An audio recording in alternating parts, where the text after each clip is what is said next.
They laughed when my wife left me for my perfect brother. Now they fear I'll expose their dark family secret to my 2 million followers. For as long as I can remember, our family had two distinct roles carved in stone. My brother Michael was the golden child, and I was the disappointment. This wasn't subtle family dynamics, it was explicitly stated at every opportunity. Birthday dinners, where my achievements were footnotes while Michael's mediocre accomplishments warranted standing ovations. Christmas gatherings, where his gifts towered over mine. College acceptance letters, where his second tier university acceptance made my parents weep with joy while my scholarship to a better school was met with, well, that's surprising. I learned to accept this twisted reality. What choice did I have? Blood is thicker than water, they say. So I suffered silently and built a wall around my heart that grew thicker with every dismissive comment, every comparison that found me lacking. Why can't you be more like your brother? Became the soundtrack of my childhood, played on repeat like a broken record I couldn't escape.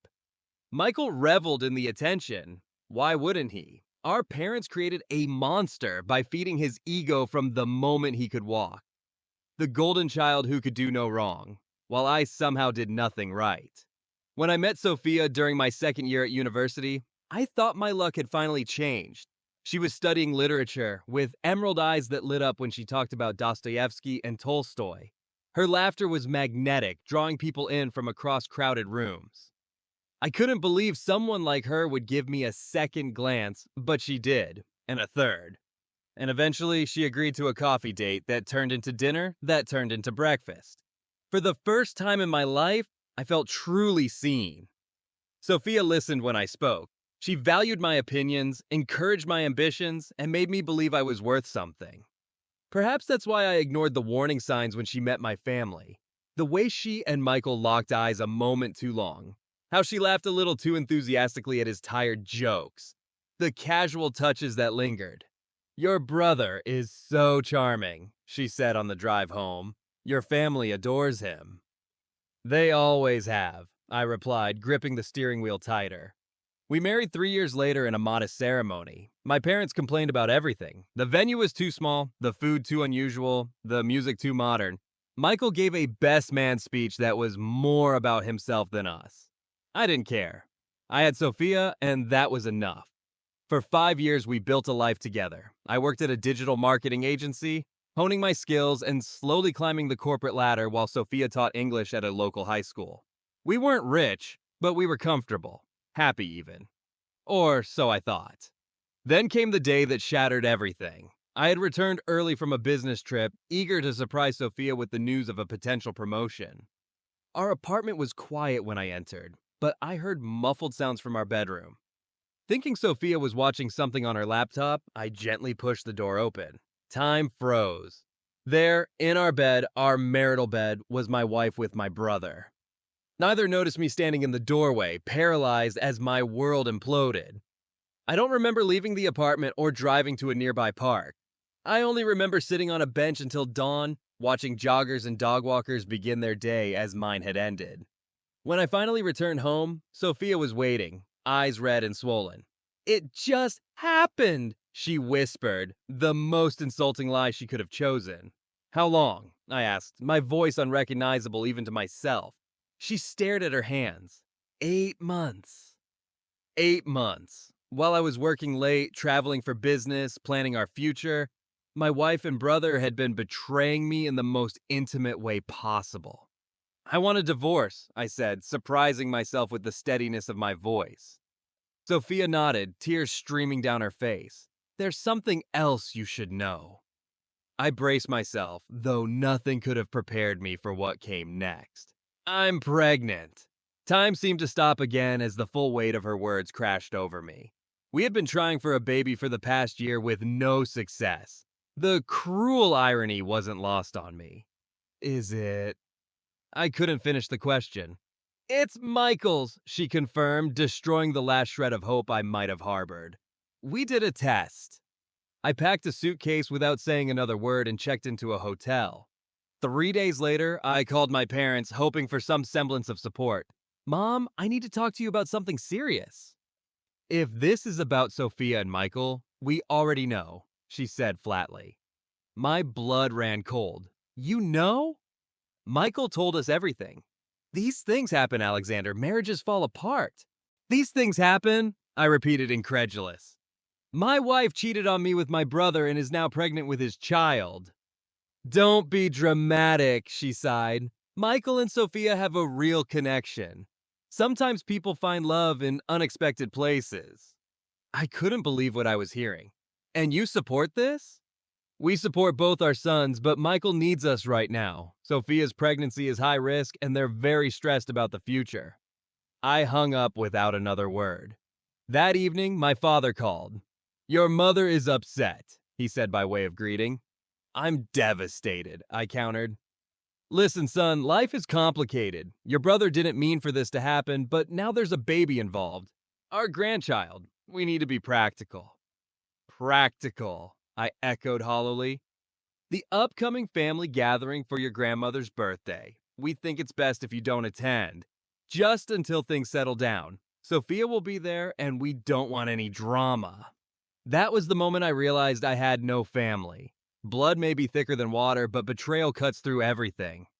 The divorce was quick, but brutal. Sophia got most of our shared possessions, claiming she needed them for the baby. My family attended court hearings on her side. Michael couldn't look me in the eye, but had no problem standing beside my wife as she dismantled our life. I moved into a studio apartment, the only place I could afford after the divorce settlement. The promotion I'd been excited about fell through. My boss cited my emotional instability during the divorce as the reason. I started drinking too much, missed deadlines, and 6 months later found myself unemployed. Rock bottom has a way of introducing you to yourself. One night, after polishing off a bottle of whiskey alone, I stared at my reflection in the bathroom mirror. Bloodshot eyes, unkempt beard, hollow cheeks. I didn't recognize the man staring back at me. You were right about me, I said aloud, imagining my family could hear me. I am a failure. The words hung in the air and something inside me snapped, not in defeat, but in defiance. No, I growled at my reflection, no more. The next morning, nursing a hangover that felt like punishment for years of bad choices, I opened my laptop and started typing. I poured out everything. The pain of growing up overshadowed, the betrayal by those I loved most, the humiliation of having my life stolen while everyone applauded the thieves. I didn't intend to publish it. The writing was therapy, a way to excise the poison that had been injected into my soul. But after 3 days of furious typing, editing, and refining, I had something that felt important, true, powerful. With trembling hands, I created a simple blog and posted the piece under the title, The Shadow Brother, Living in the Darkness Cast by a Golden Child. Then I closed my laptop and went job hunting. 2 days later, I checked the blog on a whim. 5,000 views. Comments from people sharing similar experiences. Messages asking for advice. It was surreal. I wrote another piece, this time about rebuilding after betrayal. Then another about redefining success on your own terms. Each article gained more traction than the last. 3 months later, a small personal development website asked to republish my work. 6 months in, I was invited to speak at a local community college about resilience. A year after my first post, I had a modest following and supplemented my new marketing job income with freelance writing gigs. The irony wasn't lost on me. My pain had become my platform. My failure had become my message. 2 years after the divorce, I launched my own website and YouTube channel focused on overcoming family trauma and rebuilding after betrayal. I didn't name names or give specific details about my situation, but I used my experience as the foundation for helping others. My first video, recorded on a secondhand camera in my upgraded one-bedroom apartment, was titled, Letting Go of Family That Never Held On to You. It reached 10,000 views in a week. I was no longer drinking. I had a stable job at a new marketing firm. I was dating occasionally, though trust came slowly. Most importantly, I had cut all contact with my family. The last I'd heard, Sophia had given birth to a boy, and my parents were doting grandparents.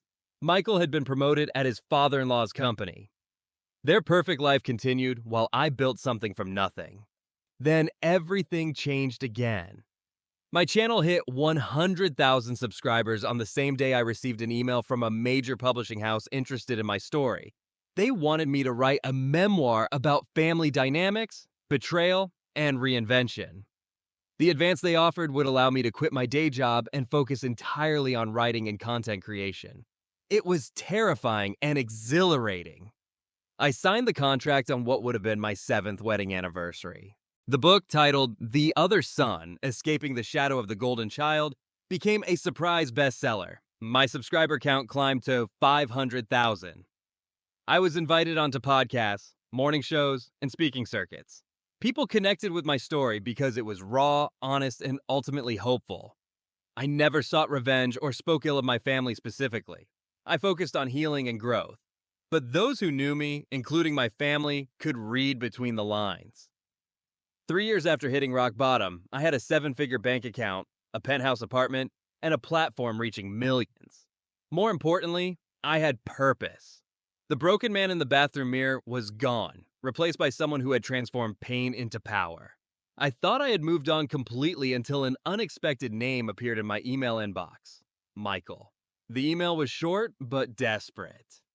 Alex, I know I'm the last person you want to hear from. I've been following your success from afar. Things have changed here. We need to talk. It's important. Please call me. Michael, I deleted it without responding. 3 days later, another email arrived. Alex, I understand your silence. I don't deserve your time, but this isn't just about me. Mom and Dad are in trouble. Serious financial trouble. Dad made some bad investments and they're losing the house. I would help if I could, but I'm in an even worse situation. The company went under 6 months ago and I've been unemployed since. Sophia left me last year and has full custody of Jake. Please, just a phone call. Michael, I almost deleted this one too, but curiosity got the better of me.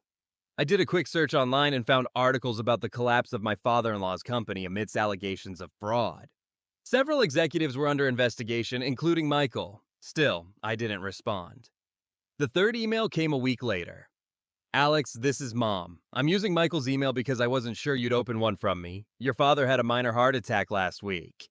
He's stable, but the medical bills are overwhelming. We've lost everything. The house goes to auction next month. Michael is living in our basement and facing possible criminal charges for his role at the company, though he swears he didn't know what was happening. Sophia has remarried and moved to another state with Jake. We've never asked you for anything, but we're desperate. Please help your family. Mom, never asked me for anything? The audacity was breathtaking. I forwarded the email to my assistant with instructions to verify the information about my father's health and their financial situation. Her report confirmed everything. My parents were indeed facing foreclosure. My father had been hospitalized. Michael was unemployed and under investigation. Sophia had remarried a real estate developer and relocated to Arizona. For the first time in years, I felt nothing when thinking about them. No anger, no hurt, no satisfaction at their reversal of fortune, just emptiness. That night, I filmed a video for my channel about forgiveness, not for those who hurt us, but for ourselves. I spoke about how revenge fantasies keep us tethered to our pain, and how true freedom comes from indifference, not hatred. As I edited the footage, my phone rang with an unknown number. Hello? I answered cautiously. Alex, it's Michael. Please don't hang up. I should have ended the call immediately. Instead, I found myself asking, how did you get this number? Your assistant. I begged her. His voice was thin, desperate. I told her it was a family emergency. We're not family, I said flatly. I deserve that, he whispered. I deserve all of it. But Mom and Dad don't.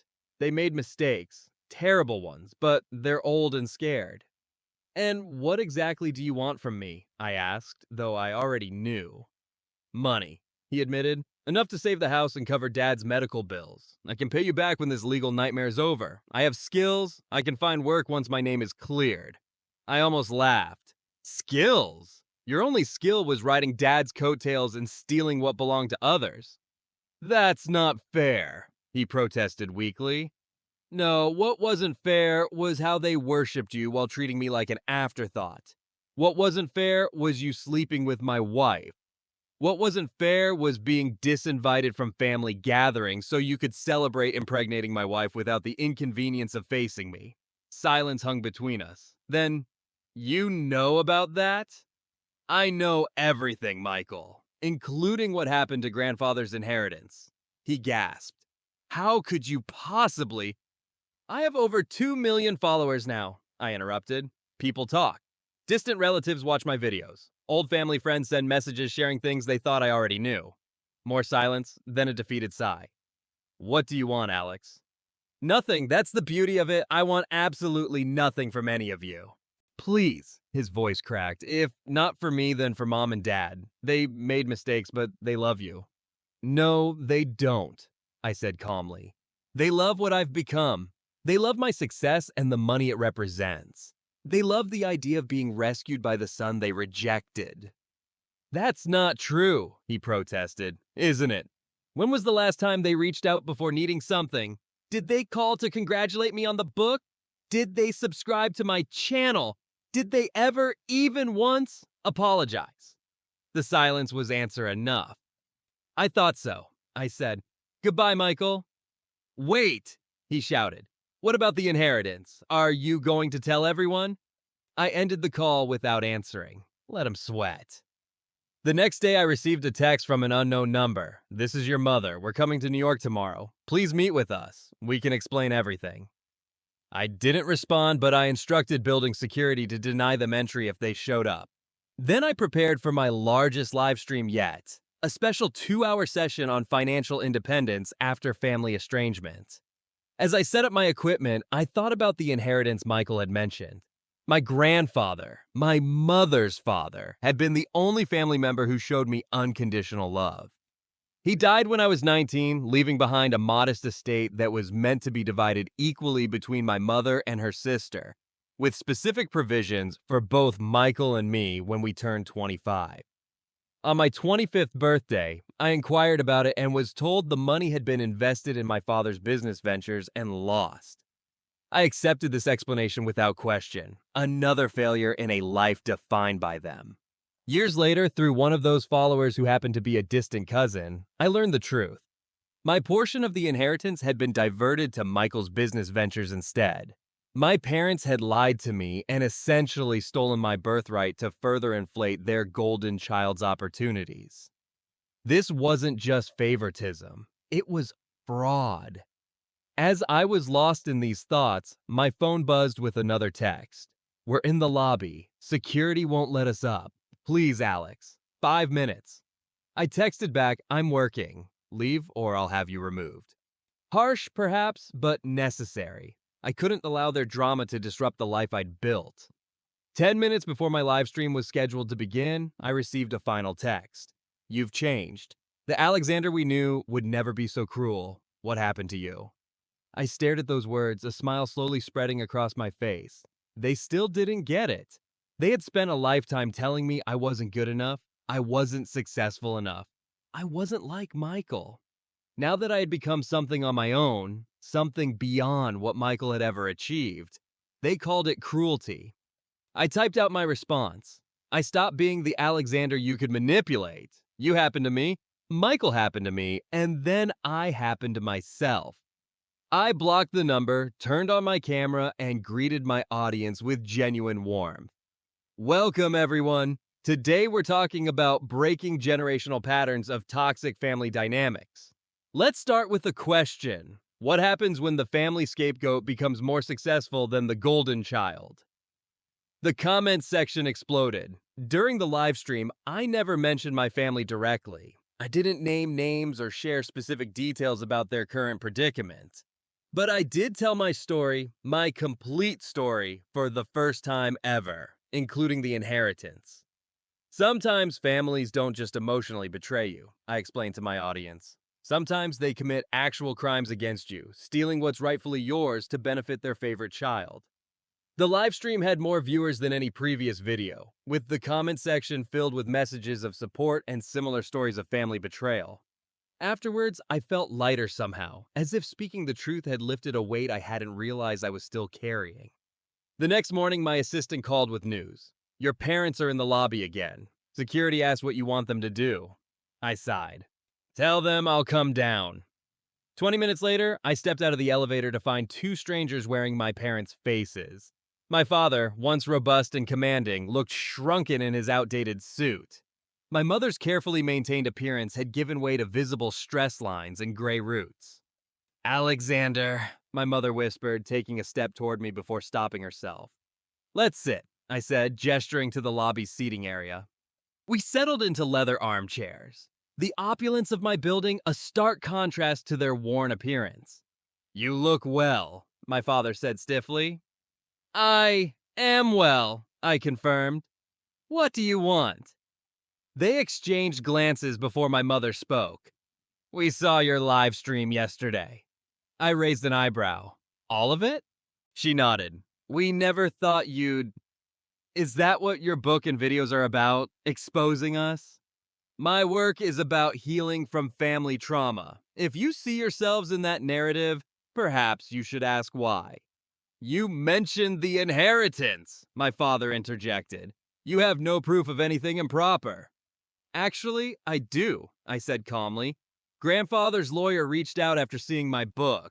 He had suspicions back then, but couldn't prove anything. He kept copies of the original will and the altered documents. He's been waiting for someone to ask the right questions. My mother paled. You're lying. Would you like his contact information? Or perhaps you'd prefer I forward the documents to the district attorney handling Michael's case? I'm sure they'd be interested in establishing a pattern of financial misconduct. You would send your own brother to prison? My father demanded. My brother sent himself to prison when he decided to participate in fraud, just like he destroyed his own marriage when he chose to pursue my wife. Just like you both destroyed our relationship when you chose him over me at every turn. We made mistakes, my mother whispered, tears forming. Terrible mistakes, but we're still your parents. Biology doesn't entitle you to forgiveness, I replied, or to financial bailouts. So that's it? My father asked. You're going to watch your family lose everything while you live in luxury? You mean exactly what you were prepared to watch happen to me? Yes, that's precisely what's going to happen. My mother reached for my hand, which I pulled away. Please, Alexander, if not for us, then for Jake, your nephew. He's innocent in all this. The mention of the child, my wife and brother's son, sent an unexpected pang through me. The boy was innocent, as she said. He didn't ask to be born into this mess. Jake is Michael and Sophia's responsibility, I said finally. And Sophia's new husband's, apparently. They've cut off all contact, my father admitted. Sophia won't even let Michael see him anymore. Something about wanting a fresh start without the legal troubles following them. I laughed humorlessly. How does it feel to be discarded when you're no longer useful? The words hung in the air between us, heavy with decades of accumulated pain. We deserve that, my mother said quietly. But Jake doesn't deserve to grow up without knowing his father's family. That's between Michael and Sophia, I insisted. It has nothing to do with me. My father straightened in his chair. Your live stream yesterday, you mentioned the inheritance but didn't use our names. You could have, but you didn't. Why? I considered the question. Because my work isn't about revenge. It's about healing. Are you healed, son? He asked softly. The genuine concern in his voice, something I'd rarely heard directed at me, caught me off guard. I'm getting there, I answered honestly. My mother dabbed at her eyes with a tissue. And there's no room in your healing for forgiveness? Forgiveness is for me, not for you, I explained. I've forgiven you in the sense that I no longer let your actions control my life or emotions. That doesn't mean I'm obligated to help you. We understand, my father said, standing with difficulty. We won't bother you again. As they turned to leave, something shifted inside me. Not compassion exactly, but a realization.